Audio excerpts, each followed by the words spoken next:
Hello everyone, कैसे हो आप सभी। आई होप सो आप सभी अच्छे होंगे। और हम सीए फाउंडेशन के एमसीक्यू की सीरीज कर रहे थे। उसमें हमने कुछ चैप्टर्स कवर कर लिए थे और कुछ चैप्टर्स बचे हुए हैं, तो आज उन्हीं चैप्टर्स के साथ स्टार्ट करते हैं जो कि इंपॉर्टेंट चैप्टर हैं, जैसे कि बैंक रिकंसिलेशन। तो आज के चैप्टर में हम एमसीक्यू और ट्रू एंड फॉल्स कवर करने जा रहे हैं बैंक रिकंसिलेशन चैप्टर का। बहुत ध्यान से करिएगा, क्योंकि ये आपके कॉन्सेप्चुअल क्लैरिटी को मजबूती देते हैं और उसमें एक इंपॉर्टेंट रोल प्ले करते हैं। तो चलिए आइए स्टार्ट करते हैं। हम ट्रू और फॉल्स किसका, बैंक रिकंसिलेशन का। पहला पॉइंट क्या कहता है, bank reconciliation is the process of reconciling cash column of cash book and bank column of cash book. ये कह रहा है कि हम बैंक रिकंसिलेशन जो करते हैं उसमें हम कैश बुक की ही, हम उसमें क्या करते हैं, उसमें हम कैश बुक का ही दो कॉलम को रिकंसाइल करते हैं। कौन से कॉलम को रिकंसाइल करते हैं बोल रहा है एक तो हम कैश कॉलम को रिकंसाइल करते हैं कैश बुक के, और दूसरा हम बैंक कॉलम को। ऐसा कुछ करते हैं क्या कि हम कैश बुक के कैश और बैंक कॉलम को आपस में रिकंसाइल करते हैं? नहीं, हम ऐसा नहीं करते। हम क्या रिकंसाइल करते हैं, हम रिकंसाइल करते हैं बैंक कॉलम, हम रिकंसाइल क्या करते हैं, bank column of cash book and bank column of passbook या बैंक बुक। ठीक है ना, ये हम रिकंसाइल करते हैं, ये रिकंसाइल नहीं करते। तो ये क्या हो गया स्टेटमेंट, ये स्टेटमेंट आपका हो गया फॉल्स। अगला क्या कह रहा है, there are 3 types of difference between cash book passbook namely timing. क्या कह रहे हैं, 3 टाइप्स ऑफ डिफरेंस होते हैं कैश बुक में और पासबुक में, जिसमें आता है timing, transactions and errors. Yes, timing आता है, आपने तो चेक डिपॉजिट किया था, ठीक है, आज की तारीख में, और आज की तारीख हमने बुक में रिकॉर्ड किया, लेकिन बैंक में वो 2 दिन या 3 दिन बाद आया क्लियर होकर। ठीक है, तो ये टाइमिंग की वजह से डिफरेंस होता है। ट्रांजैक्शन एंड एरर्स क्या होती हैं, ट्रांजैक्शन एरर्स जैसे कि बैंक ने बैंक चार्जेस लगा दिए, आपने अपने कैश बुक में रिकॉर्ड नहीं किए, ये ट्रांजैक्शन हो गई। एरर्स क्या है, फिगर थी 695, आपने बुक में रिकॉर्ड कर ली 659। ठीक है, तो इस तरीके की एरर्स होती हैं। हाँ, तो ठीक 3 ही तरीके की एरर्स होती हैं कैश बुक और पासबुक में। तो ये स्टेटमेंट आपका क्या है, ट्रू है। अगला क्या कहता है, adjusting cash book for any errors and omission before preparing bank reconciliation is optional when reconciliation is done at the end of financial year। ये कह रहा है कि reconciliation होगा at the end of financial year, तो bank reconciliation बनाने से पहले हमें कैश बुक में एरर वगैरह को या ओमिशन वगैरह को एडजस्ट नहीं करना चाहिए। सही है या गलत? बिल्कुल गलत। अगर हमें एरर पता चल रही है, ओमिशंस पता चल रहे हैं, तो हमें उसे करेक्ट करना चाहिए ऑन टाइम। तो ये क्या है, फॉल्स। ये क्या है, debit balance in cash book, debit balance जो होता है कैश बुक का वो सेम होता है ओवरड्राफ्ट एज पर पासबुक। ट्रू या फॉल्स? ये फॉल्स है। क्यों फॉल्स है? क्योंकि आपको बहुत अच्छे से पता है कि नॉर्मल बैलेंस क्या होता है कैश बुक का, normal balance of cash book क्या होता है, normal balance of cash book क्या होता है, डेबिट होता है। नॉर्मल बैलेंस जो होता है कैश बुक का वो होता है डेबिट, राइट। और इसको हम क्या मानते हैं, अगर कैश बुक का बैलेंस डेबिट है तो हम इसको कहते हैं पॉजिटिव, राइट। ये किसके इक्विवेलेंट होता है, ये इक्विवेलेंट होता है normal balance of bank book. बोलूं तो मैं क्या होगा, normal balance of bank book क्या होगा, नॉर्मल बैलेंस जो बैंक बुक का होता है वो क्या होता है, नॉर्मल बैलेंस जो बैंक बुक का होता है वो क्रेडिट होता है। तब हम क्या मानते हैं कि वो पॉजिटिव है, राइट। तभी हम मानते हैं कि बैंक का बैलेंस क्या है, पॉजिटिव है। यानी कि debit of cash book equal होता है credit of bank book, right, यही होता है। लेकिन ये क्या कह रहा है, ये कह रहा है डेबिट बैलेंस कैश बुक का सेम होता है एज ओवरड्राफ्ट। ओवरड्राफ्ट एज पर पासबुक का मतलब क्या हो गया, डेबिट। तो स्टेटमेंट क्या है, फॉल्स है, राइट।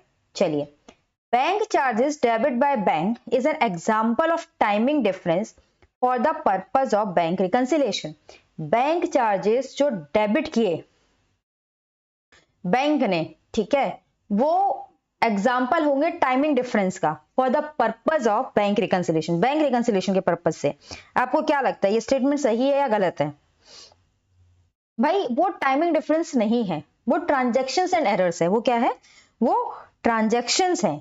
क्या है ये ट्रांजैक्शन है कि भाई बैंक चार्जेस जो डेबिट कर दिए है ना, बैंक चार्जेस जो डेबिट किए हैं बैंक ने, इसकी वजह से जो डिफरेंस आ रहा है ये क्या है, ट्रांजैक्शनल डिफरेंस है, क्योंकि बैंक ने तो कर दिए, है ना, बैंक ने तो कर दिए, लेकिन आपने अपनी बुक में रिकॉर्ड नहीं किया, ये क्या है, ट्रांजैक्शनल डिफरेंस है, टाइमिंग डिफरेंस नहीं है, राइट। चलिए ये याद रखना, इसमें गलती हो सकती है, कई बार आप इसको लगेगा कि ये क्या है, टाइमिंग डिफरेंस है। चलिए 6 कह रहा है overcasting of the debit side of cash book is an example of a difference that is due to error। 6 कह रहा है ओवरकास्टिंग हो गई, ठीक है, डेबिट साइड की जो कैश बुक थी वो क्या है, ओवरकास्ट हो गई। मान लो जो ये आपका कैश बुक है, ठीक है ना, ये आपका कैश बुक है, अब इस कैश बुक में एक साइड थी डेबिट और एक साइड थी क्रेडिट, राइट। अब यहाँ पे बहुत सारी फिगर्स लिखी हुई थी, लिखी होंगी बहुत सारी फिगर्स, ऐसे ऐसे ऐसे, ऐसे बहुत सारी फिगर्स होंगी। अब लास्ट में आपने इसका टोटल लगाया, मान लो इसका टोटल जो आ रहा था वो आ रहा था 10,545, लेकिन आपने गलत टोटल लगा के लिख दिया 10,654, आप टोटल गलत लगा बैठे। अब जब आपने टोटल लगाया तो देखो ओवरकास्टिंग हो गई ना, जो 10,545 था आपने उसको कर दिया 10,654, तो देयर इज क्या, ओवरकास्टिंग। ओवरकास्टिंग का मतलब होता है ज्यादा टोटल लगा लेना, है ना, ओवरकास्टिंग। तो भाई ये ओवरकास्टिंग क्यों हुई, क्योंकि आपकी टोटलिंग में एरर हुई। तो भाई वही कह रहा है overcasting of debit side of cash book is an example of a difference that is due to an error, या एरर की वजह से होता है अगर ओवरकास्टिंग हो रही है डेबिट साइड की, तो it's true. When we start bank reconciliation with debit balance in cash book, हमने बैंक रिकंसिलिएशन स्टार्ट किया debit balance of cash book के साथ, then cheque issued but not yet presented, हमने चेक इशू किया लेकिन हमने उसे प्रेजेंट नहीं किया, क्या नहीं किया, should be added back to arrive at the balance as पर पासबुक, हमें उसको ऐड करना पड़ेगा।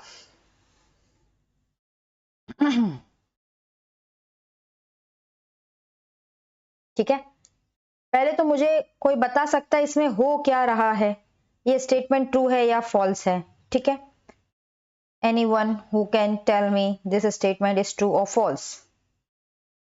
देखो आपने बैंक रिकंसिलिएशन स्टार्ट किया किससे, कैश बुक के डेबिट बैलेंस से, है ना, कैश बुक का क्या बैलेंस है, डेबिट बैलेंस था, ठीक है। चेक इशू हो गया, ठीक है, चेक इशू कर दिया गया बट नॉट प्रेजेंटेड, आपने चेक इशू किया लेकिन प्रेजेंट नहीं किया, ठीक है, तो आप उसको एड बैक करोगे to arrive at the balance as पर पासबुक या सबट्रैक्ट करोगे। तो एक बात बताओ, चेक इशू किया प्रेजेंट नहीं किया, फॉर एग्जांपल क्या है, मैंने एक चेक इशू कर दिया था 10,000 रुपए का क्योंकि मुझे पेमेंट करनी थी, मैंने वो चेक इशू तो किया लेकिन वो चेक बैंक में प्रेजेंट नहीं हुआ, यानी कि अभी तक बैंक में उसकी कोई एंट्री नहीं हुई है ना, ठीक है ना।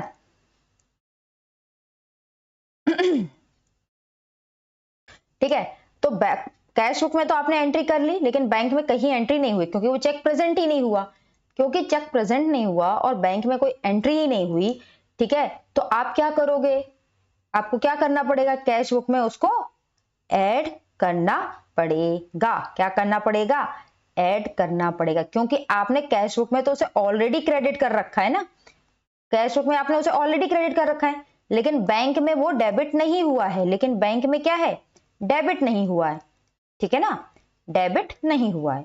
तो भैया अगर बैंक में डेबिट नहीं हुआ है और बैंक का बैलेंस अभी भी ऊपर है, क्योंकि ठीक है ना, तो हमें क्या करना पड़ेगा, ऐड करना पड़ेगा। फिर से एक बार समझ लो, कैश बुक का बैलेंस में से मान लो एक एग्जांपल ले लेती हूँ, कैश बुक का बैलेंस था 10,000 रुपए, ठीक है, आपने एक चेक इशू किया लेकिन प्रेजेंट नहीं किया, तो आपने जब चेक इशू किया 2,000 रुपए, तब आपने बुक में रिकॉर्ड कर लिया, बुक में क्रेडिट कर लिया, कैश बुक में आपका बैलेंस बचा 8,000 रुपए, लेकिन बैंक में जो आपका बैलेंस है, बैंक में आपका जो बैलेंस है, बैंक का बैलेंस तो 10,000 ही रहेगा ना, क्योंकि बैंक में तो अभी तक ये चेक प्रेजेंट ही नहीं हुआ है।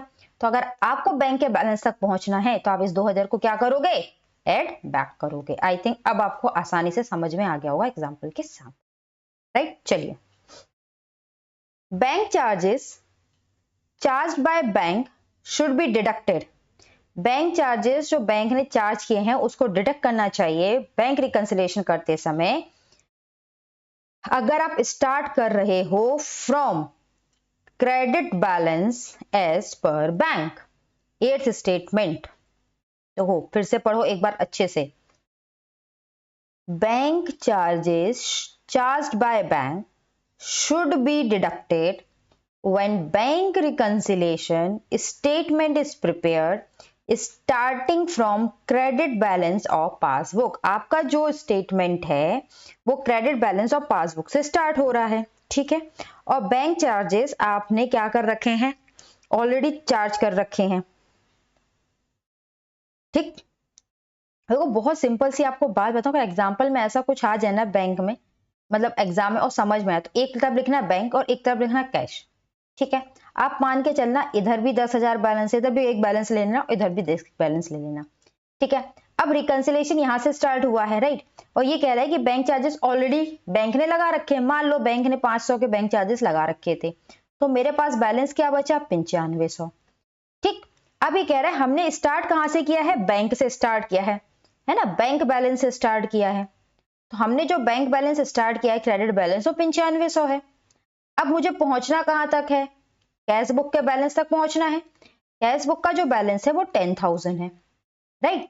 अब यहाँ पे जो ये बैंक चार्जेस की वजह से डिफरेंस आ रहा है, मुझे क्या करना चाहिए, क्या करना चाहिए, ऐड करना चाहिए ना, तभी तो मैं कैश बुक के बैलेंस तक पहुंचूंगी। लेकिन ये उल्टा क्या बोल रहा है, ये बोल रहा है डिडक्ट कर देना चाहिए। क्या ये स्टेटमेंट ट्रू है, नहीं, ये स्टेटमेंट फॉल्स है। समझ में आ गया, हमेशा सोचना, ठीक है, बैलेंस लिख लेना, इसमें ऑलरेडी हो चुका है, इस तरीके से आप सोच सकते हो, है ना।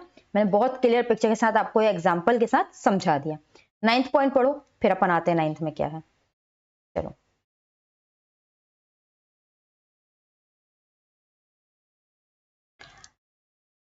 when cause of difference between passbook balance and cash book is not known, then bank reconciliation statement can be prepared by matching two books and identifying any unticked items in both set।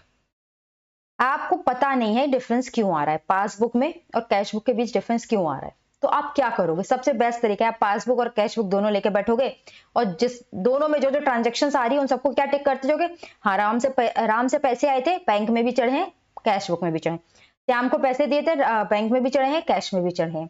तो इस तरीके से आप क्या करोगे, दोनों को, उसके बाद दोनों में जो अनटिक्ड अमाउंट बचेंगे उसके हिसाब से अपना रिकंसिलिएशन कर लोगे। या ये स्टेटमेंट क्या है, ट्रू है। चलिए आगे बढ़े। While preparing bank reconciliation statement, starting with debit balance as per passbook। Debit balance as पर पासबुक का मतलब क्या होता है, निगेटिव बैलेंस है, निगेटिव बैलेंस यानी ओवरड्राफ्ट है, ठीक है। और अब bank statement, the deposited cheques that are not yet cleared need not be adjusted. ये कैसा पॉइंट है भैया, मेरा बैलेंस चाहे डेबिट हो बैंक का या मेरा बैलेंस क्रेडिट हो बैंक का, उससे क्या ही फर्क पड़ता है। अगर मैंने कोई चेक डिपॉजिट किया और वो चेक क्लियर नहीं हुआ तो मुझे उसकी एडजस्टमेंट तो करनी ही पड़ेगी ना, करनी पड़ेगी कि नहीं करनी पड़ेगी। ये स्टेटमेंट तो गलत है, फॉल्स, इसमें तो कुछ करने जैसे ही नहीं है। चलो 11, cash book show debit balance of 50,000, ठीक है, and only difference from balance as shown in passbook relates to cheque issued for 60,000 but not yet presented for the payment, the balance as per passbook should be 1,10,000। आप बताओ ये statement true होना चाहिए या false होना चाहिए। ये वाला जो स्टेटमेंट है ना,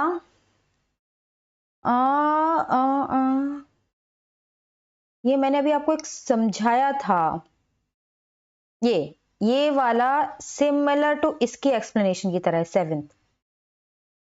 इसमें हुआ क्या है, इसमें ये हुआ कैश बुक है आपकी, ठीक है, और आपकी पासबुक है। अगर आप इमेजिन कर सको तो कैश, ये कह रहा है कैश बुक का जो डेबिट बैलेंस बचा है वो कितना बचा है, 50,000 बचा है, ठीक है। और आपकी पासबुक का जो बैलेंस ये कह रहा है होना चाहिए 1,10,000 रुपए, क्योंकि as shown in the passbook cheque issued for 60,000, ठीक है, 60,000 का चेक आपने इशू किया था, 50,000 का बैलेंस कब बचा है कैश बुक में, 60,000 का चेक इशू करने के बाद, जिसको अभी तक आपने बैंक में प्रेजेंट नहीं किया है, ठीक है, तो यानी कि यहां पे तो इसकी एडजस्टमेंट हुई नहीं है, नहीं हुई है ना, तो बैंक का पहले क्या रहा होगा, कैश का बैलेंस क्या रहा होगा, जो 60,000 आपने घटाए नहीं होंगे उसके पहले इसका बैलेंस क्या रहा होगा, 1,10,000 ही तो रहा होगा कि नहीं होगा, तो ये स्टेटमेंट क्या है, ट्रू है। आई होप सो आपको समझ में आएगा, फिर से सुनना ध्यान से। कैश बुक का 50,000 बैलेंस है, कब है, जब आपने 60,000 के चेक इशू कर दिए लेकिन कैश बैंक में प्रेजेंट नहीं किए, तो बैंक का बैलेंस कितना है, बैंक का बैलेंस 1,10,000 है, राइट। तो अगर जैसे ही 60,000 का आप चेक वहां प्रेजेंट करोगे, बैंक में उसका डेबिट एंट्री पास होगा, तो बैलेंस कितना बचेगा, 50,000, यानी कि बैंक बैलेंस कितना होना चाहिए, 1,10,000। तो मैंने इसकी रिवर्स कैलकुलेशंस बता दी, इन दोनों को ऐड करोगे तो कितना आएगा, 1,10,000। Statement is true. ओवरकास्टिंग, अगला क्या कह रहा है, overcasting credit side of cash book shall result in higher bank balance in cash book when compared with the passbook balance. Bank reconciliation का ना एक ही प्रॉब्लम है, पता है क्या डेबिट क्रेडिट ये बैलेंस बहुत कंफ्यूज कर देता है ना लैंग्वेज, और कुछ नहीं है। आपने क्रेडिट साइड ओवरकास्ट कर दी, यानी कि गलत टोटल कर लिया, 10,000 का टोटल आना था, आपने 15,000 लगा लिया फॉर एग्जांपल, ठीक है। वो कह रहा है इसकी वजह से हायर बैंक बैलेंस आएगा इन कैश बुक, बैंक बैलेंस आएगा कैश बुक में when compared with the passbook. ये बताओ इसका कोई लॉजिक है, अगर आप कैश बुक का टोटल ज्यादा कर रहे हो तो आपका बैंक बैलेंस बढ़ जाएगा, कैश बुक में आपका जो बैंक बैलेंस होगा वो बढ़ जाएगा, आप खुद सोचो, देखो कोई लॉजिक है इसका, compare to passbook balance, passbook के कंपेयर, ये तो बिल्कुल ही ये है ना, गलत है भाई, आपका कैश बैलेंस बढ़ेगा ना, बैंक बैलेंस आप कैसे बढ़ा दोगे, ठीक है, तो स्टेटमेंट क्या है, फॉल्स है। अगला, अ check of 25,000 that was issued and was also presented for payment in same month but erroneously recorded on the debit side of cash book would cause difference of 50,000 from the balance in the passbook। अच्छा question है ये बहुत अच्छा question है, ठीक है। एक check था 25,000 का, वो इशू हुआ, ठीक है, और प्रेजेंट भी किया गया फॉर पेमेंट के लिए सेम मंथ में, ठीक है, लेकिन आपने क्या किया, उसको एरर के साथ रिकॉर्ड कर लिया debit side of cash book, ठीक है। इसकी वजह से जो डिफरेंस आएगा कैश बुक और पासबुक में वो 50,000 का आएगा, ट्रू और फॉल्स। देखो मैं पहले तो ये बता दूं, ये स्टेटमेंट ट्रू है। अब ये ट्रू कैसे है, देखो एक सीधी सी बात लेके चलना है ना, ध्यान से देखना, बहुत अच्छी एग्जाम्पल है। ये कैश बुक है,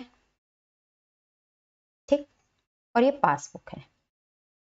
अब हुआ क्या, आप खुद देख लो, इसका बैलेंस मान लो 1,00,000 रुपए था, दोनों का बैलेंस रिकंसाइल्ड था, पासबुक भी बैलेंस जितना कैश बुक में था उतनी पासबुक में था, बढ़िया, ठीक, कैश बुक के बैंक कॉलम में 1,00,000 था, पासबुक में 1,00,000 था।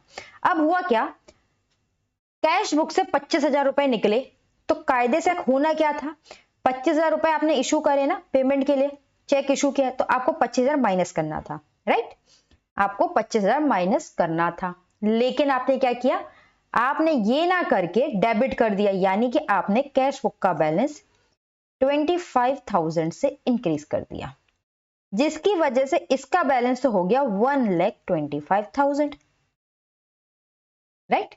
और पासबुक में जब चेक प्रेजेंट हुआ तो बैंक वाले गलती थोड़ी ना करेंगे, उन्होंने सीधा सीधा वही किया जो होना चाहिए था, उन्होंने 25,000 माइनस कर दिया, ये हो गया 75,000। अब जरा देखो इनके बीच का डिफरेंस कितना है 50,000 की नहीं,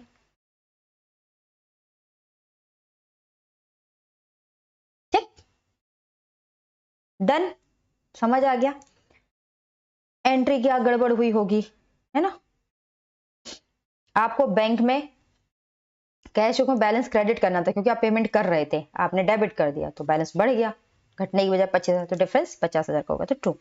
अ direct debit by bank on account of any payment as may be instructed by customer should be recorded on the credit side of a cash book। तो सोचो, direct debit by bank on account of any payment, मेरा एक bank है, ठीक है, मान लो PNB मेरा bank है, मैंने बैंक से कह रखा है बैंक भैया हर महीने मैंने एक इंश्योरेंस कराया हुआ, उसकी प्रीमियम मंथली, मैंने कहा हर महीने आप मेरे इंश्योरेंस का प्रीमियम पे कर दो। मान लो बैंक हर महीने मेरे इंश्योरेंस का 500 रुपए ऑटोमेटिकली डेबिट कर देता है, पे कर देता है, ठीक, तो बैंक से डेबिट हो रहा है। तो अब कस्टमर को उसे रिकॉर्ड करना चाहिए कैसे? Credit side of cash book में। देखो कैश बुक में क्रेडिट का मतलब क्या होता है? क्रेडिट इन कैश बुक का मतलब क्या है?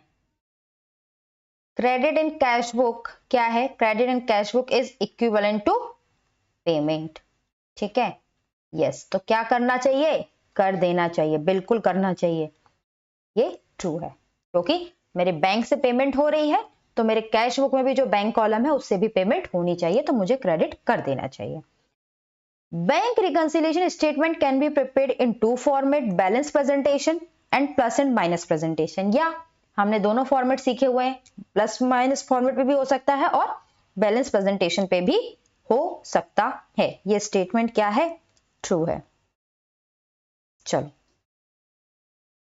17, a check of 80,000 that was discounted from bank was dishonored। 80,000 का चेक था जो आपने बैंक से डिस्काउंट कराया था, वो डिसऑनर हो गया।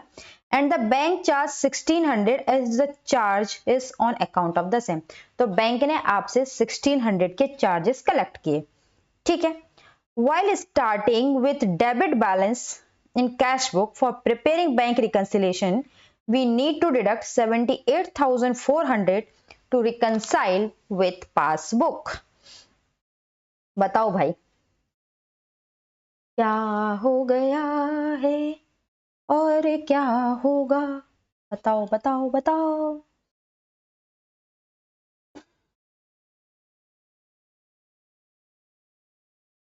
बताओ क्या 78,400 से करोगे? बहुत अच्छा क्वेश्चन है, कोई भी सोच सकता है तो अच्छी बात है, नहीं तो हम बताएंगे। चलो सोचने का टाइम दूं क्या? Interest on saving bank that is allowed or credited by bank generally recorded in cash book prior to its being recorded by bank? No, false। जब बैंक हमारे अकाउंट में बैलेंस क्रेडिट कर देता है, इंटरेस्ट क्रेडिट कर देता है, तभी हम कैश बुक में रिकॉर्ड करते हैं, उससे पहले नहीं करते। A regular bank reconciliation discourages the accountants to be involved in any kind of fund embezzlement। Yes, bank reconciliation एक इंटरनल चेक की तरह काम करता है और अकाउंटेंट को फ्रॉड करने से रोकता है। Last, timing difference relates to transactions that are recorded in the same period in both cash book and also the bank passbook। ये टाइमिंग डिफरेंस हो गई क्यों? अगर सेम पीरियड पे रिकॉर्ड कर लोगे, पीरियड अलग अलग हो रहा है तभी तो टाइमिंग डिफरेंस आ रहा है। तो स्टेटमेंट क्या है? फॉल्स है। चलो आ जाओ, ये छोटे छोटे थे, आसान थे, हमने बता दिए। अब 17 की थोड़ी सी कहानी सुन लो कि 17th में हुआ क्या है। एक चेक था, ठीक है, 80,000 दैट वाज आपने 80,000 का एक चेक था जो आपने डिस्काउंट कराया था बैंक से, ठीक है, वो डिसऑनर हो गया। अब बैंक क्या करेगा? बैंक ने क्या, भैया आपका चेक जो हुआ वो डिसऑनर हो गया, ठीक है ना, बैंक जो आपका चेक डिसऑनर हुआ 80,000 का, बैंक आपसे ये भी रिकवर करेगा, बिल्कुल रिकवर करेगा कि नहीं? आपने डिस्काउंट कराया था, इसके अगेंस्ट आपने पैसे लिए, तो बैंक कहेगा नहीं भैया ये भी पैसे दो, इसको भी डेबिट करेगा आपके अकाउंट से, प्लस पेनाल्टी आपके ऊपर जो लगाएगा, आपसे जो चार्जेस लगाएगा 1600, वो आपसे ये भी रिकवर करेगा, ठीक है। तो बेसिकली बैंक क्या क्या डेबिट करेगा, है ना, बैंक कितने अमाउंट से आपको डेबिट करेगा? बैंक कहेगा भैया 80,000 का चेक डिस्काउंट डिसऑनर हुआ वो भी दो, प्लस 1600 की पेनल्टी भी दो, यानी टोटल मुझे 81,600 रुपीज वो कस्टमर से वसूलेगा। अच्छा एक बात बताओ, अगर मैं आपको 80,000 रुपए दे दूं, बाद में जो सामान आपने मुझे दिया वो डिसऑनर हो गया, कुछ हो गया, तो मैं आपसे क्या क्या वसूलूंगी? वो 80,000 भी वसूलूंगी और उसकी वजह से मुझे जो नुकसान हुआ वो भी वसूलूंगी ना। तो वही बैंक भी करेगा, 80,000 भी वसूलेगा और साथ में पेनल चार्जेस भी वसूलेगा, ठीक है। तो वो कितना लेगा? 81,600। अब बैंक आपको डेबिट करा है 81,600 से, तो आपको कैश बुक में भी अपने आप को कितने से क्रेडिट करना पड़ेगा? 78,400 से। लेकिन आपको भी कैश बुक में क्या डिडक्ट करना पड़ेगा या क्या क्रेडिट करना पड़ेगा, ये बताओ मुझे। 81,600 ही तो करना पड़ेगा, लेकिन आप कितना कर रहे हो, 78,400। तो स्टेटमेंट क्या है, फॉल्स। आई होप सो आपको बैंक रिकंसिलिएशन के सारे एमसीक्यूज अच्छे से समझ में आ गए होंगे। सॉरी, ट्रू फॉल्स अच्छे से समझ में आ गए होंगे। अब हम पढ़ते हैं मल्टीपल चॉइस क्वेश्चंस की तरफ। क्या है देखो, when balance as per cash book is starting point, ठीक है, direct deposit by customers are added, subtracted, not required to be adjusted. बताओ बताओ जी बताओ, क्या होगा क्या होगा। Balance as per cash book एक स्टार्टिंग पॉइंट है, ठीक है, राइट। और बैंक कस्टमर क्या है, डायरेक्ट पैसे डिपॉजिट कर रहा है बैंक में, ठीक है। सोचना, देखो ये कैश बुक है, ये वाला कैश बुक है और ये बैंक बुक है, ठीक है। अब कस्टमर ने डायरेक्ट बैंक में पैसा डाला, दोनों पहले बराबर थे, तो बैंक कहां पहुंच गया, यहां पहुंच गया, कैश बुक का है नीचे, तो यहां तक इसको पहुंचाने के लिए भी क्या करना पड़ेगा, सिंपली ऐड करना पड़ेगा, राइट। तो statement point A is correct. A debit balance in depositors cash book will be shown as, debit balance है डिपॉजिटर के कैश बुक में, a debit balance in a bank statement, credit balance in bank statement and overdrawn balance in bank statement. मैंने अभी आपको बताया था कि debit balance of cash book is equivalent to credit balance of bank statement. When balance as पर passbook, balance as पर passbook starting point है, interest allowed by bank, interest जो अलाउ किया है बैंक को वो आप ऐड करोगे, सब्ट्रैक्ट करोगे, not required to be adjusted. फिर से देखो देखो सोचना, ठीक है, ये कैश बुक है, राइट, ये बैंक है, ये कैश बुक है, ये बैंक है, राइट। अब दोनों बराबर थे, बैंक ने इंटरेस्ट को अलाउ किया तो बैंक का बैलेंस बढ़ गया। अब आपने बैंक से ही स्टार्ट किया था, नहीं आपको बैंक से कैश तक जाना है, बैंक से कैश तक जाना, अब बैंक ऊपर पहुंच गया ना इंटरेस्ट की वजह से, तो उसको क्या करना पड़ेगा, नीचे लाना पड़ेगा, यानी कि क्या करोगे, इंटरेस्ट अलाउड को सब्ट्रैक्ट करोगे, ठीक है। चलो, अ bank reconciliation statement is prepared with the help of bank statement and bank column of cash book, bank statement and cash column of cash book, bank column of cash book and cash column of cash book। भैया bank reconciliation prepare होता है bank statement and bank column of cash book से। Option A is correct.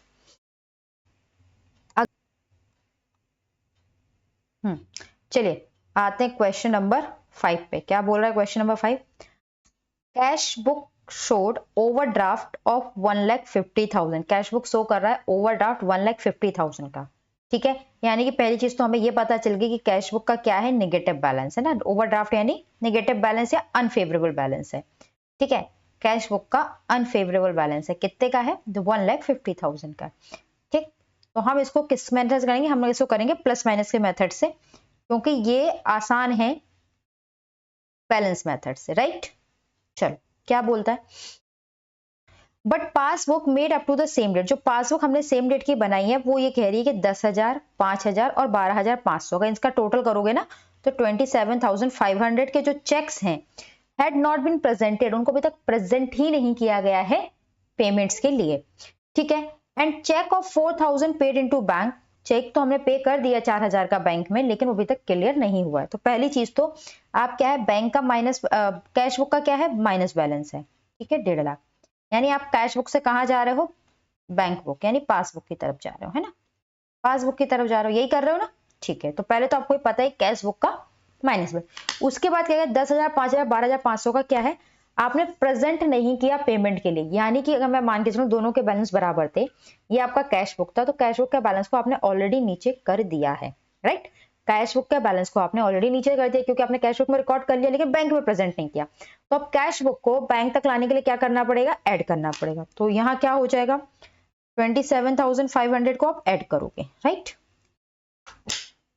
दूसरा कह रहा है आपने check पे किया था बैंक में लेकिन अभी तक क्लियर नहीं हुई, यानी कि आपको जो चेक मिला उसको आपने पासबुक में रिकॉर्ड किया, सॉरी आपको चेक मिला, उसको आपने कैश बुक में रिकॉर्ड किया तो आपका कैश का बैलेंस क्या चला गया, ऊपर। अब आप कैश बुक से पासबुक की तरफ आपको आना है ना, कैश बुक से पासबुक की तरफ आने के लिए आपको क्या करना पड़ेगा, माइनस करना पड़ेगा।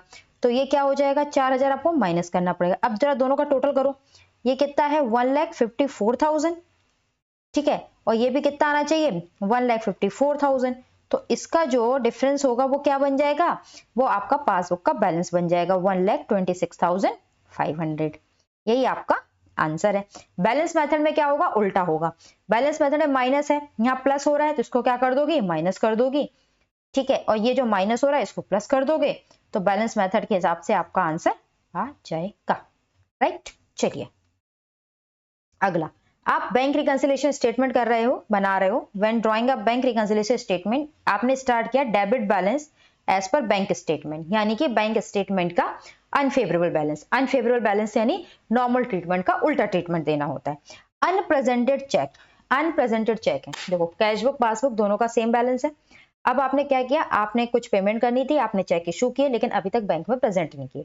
तो आपने जब चेक इशू किए हैं, तो जब आपने चेक इशू किए होंगे तो कैश बुक में रिकॉर्ड किए होंगे, यानी कैश बुक का बैलेंस तो ऑटोमेटिकली नीचे आ गया होगा। अब आप रिकंसाइल क्या कर रहे हो, बैंक से कैश बुक की तरफ रिकंसाइल कर रहे हो, तो बैंक को कैश बुक की तरफ लाने के लिए क्या करना पड़ेगा, माइनस। लेकिन आपका बैलेंस क्या है, डेबिट यानी अनफेवरेबल, तो आप क्या करोगे, आप ऐड करोगे, क्या करोगे, ऐड करोगे। राइट, 7th है, व्हेन ड्राइंग अ बीआरएस, आप बीआरएस कर रहे थे, आप अगेन स्टार्ट करते हो debit balance as per bank statement. इसमें से कौन कौन सी चीजें ऐड होंगी, cheque issued but not presented, ये तो ऐड होगा, ऊपर ही हमने समझा है।